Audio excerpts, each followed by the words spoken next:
News Maharashtra K9 आवाज जनतेचा। पालखी सोहळ्यामध्ये वारकऱ्यांची गैरसोय टाळण्यासाठी स्वच्छ शुद्ध पिण्याचे पाणी उपलब्ध करून देण्यासह स्वच्छ निर्मल आणि सुरक्षित वारीसाठी बारकाईने नियोजन करा असे निर्देश ग्रामविकास आणि पंचायत राज मंत्री गिरीश महाजन यांनी दिले। विभागीय आयुक्त कार्यालयामध्ये आयोजित निर्मल वारी पूर्वतयारी आढावा बैठकीत ते बोलत होते।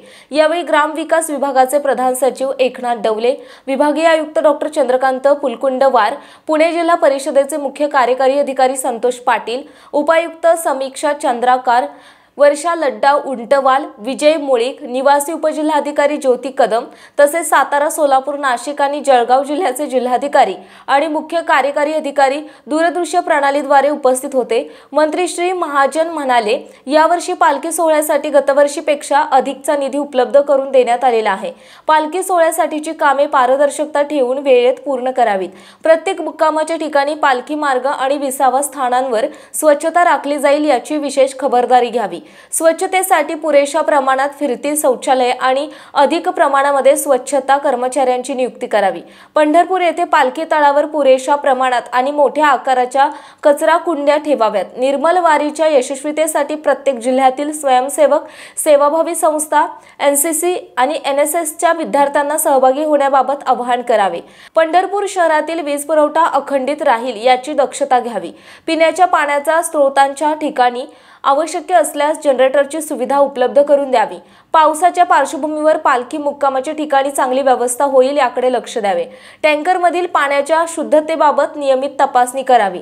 पाण्याच्या स्त्रोतांचे शुद्धीकरणही नीटपणे होईल याकडे लक्ष देण्यासोबत त्यासाठी स्वतंत्र अधिकाऱ्याची नेमणूक करावी। जळगाव जिल्ह्यामध्ये परिषदेने संत मुक्ताबाई पालखी सोहळ्यासोबत 2 पिण्याच्या पाण्याचे टँकर पंढरपूर पर्यंत उपलब्ध करून द्यावेत। पालखी मार्गावरील रेस्टॉरंट, हॉटेल्स यांची स्वच्छता आणि अन्न शुद्धतेची खात्री करावी। तसेच पंढरपूर शहरातील कचऱ्याची योग्य पद्धतीने विल्हेवाट लावण्यासाठी वाढीव मनुष्यबळ आणि वाहनांची व्यवस्था करावी असे निर्देशही त्यांनी यावेळी दिले। पालखी सोहळ्यादरम्यान पिण्याचे पाणी, आरोग्य आणि स्वच्छतेसाठी निधीची कमतरता भासू दिली जाणार नाही अशी ग्वाही देखील श्री महाजन यांनी दिली। प्रधान सचिव डवले यांनी निधी उपलब्धतेबाबत माहिती दिली। पालखी मार्गावरील रस्ते दुरुस्तीच्या कामांचे कार्यादेश तातडीने देऊन कामे सुरू करावीत। पालखी सोहळ्यांसंबंधातील कामे वेळेवर पूर्ण होतील या दृष्टीने नियोजन करावे असे ते म्हणाले। विभागीय आयुक्त श्री पुलकुंडवार यांनी सादरीकरणाद्वारे करण्यात आलेल्या नियोजनाची माहिती दिली। यावर्षी फिरते शौचालय आणि स्वच्छतेसाठी मनुष्यबळ अधिक संख्येने वाढवण्यात आले आहे। स्वच्छ आणि निर्मल वारीसाठी विशेष नियोजन करण्यात आले असून पिण्याच्या पाण्याची गुणवत्ता तपासणी, प्रथमोपचार पेट्या, निवारा केंद्र, हिरकणी कक्ष आदी सुविधांसोबत वारकऱ्यांना आरोग्य सुविधा देण्यात येणार असल्याचं त्यांनी सांगितले। पुणे, सातारा, सोलापूर, नाशिक आणि जळगाव मुख्य कार्यकारी अधिकारी यांनी पालखी सोहळ्याच्या अनुषंगाने करण्यात आलेल्या पूर्वतयारीची माहिती दिली।